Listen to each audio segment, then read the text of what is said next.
At the end of our CES coverage, we have a couple of more interesting startups with products you might want to take a good look at. With Jules Wang on camera, I'm Jaime Rivera with Pocketnow, and this is Planet Gemini, and this is BLOCKS. Planet Gemini out of the UK nearly raised $1.5 million last year to manufacture a little piece of tech nostalgia that may still have relevance in the right person's pockets, the Gemini Pda. While there is a cellular version of the Gemini, this clamshell device is intended more as a miniature laptop than a phone.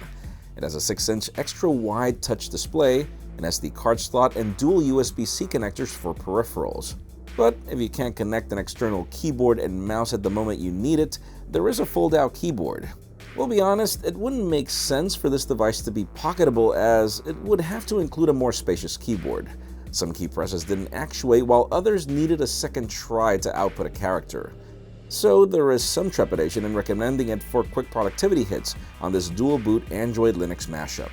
This being said, the Planet Gemini was one of the most funded Indiegogo campaign projects of 2017, and based on some of our colleagues' anecdotes, customers may get used to the travel and pitch of the keyboard after just a while longer. Shipments are underway to backers, but consumers can still get a discounted price for another few weeks.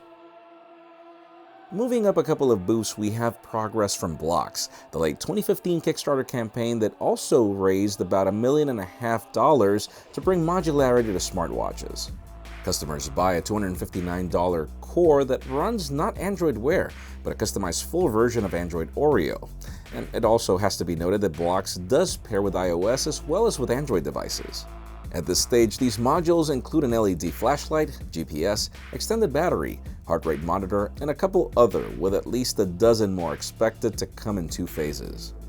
Now, if you're wondering why it's taken BLOCKS so long to launch, the company has told us that it got a lot of negative feedback last year on its implementation and found performance issues to boot.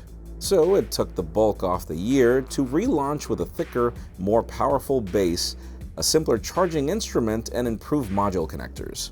Those units are headed out in the coming season.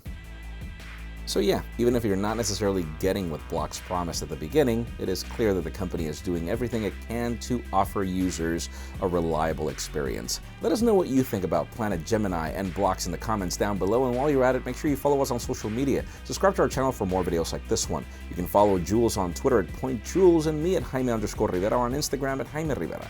Please give this video a thumbs up if you like what you saw. I am Jaime Rivera. Thanks so much for watching. We'll see you on the next one.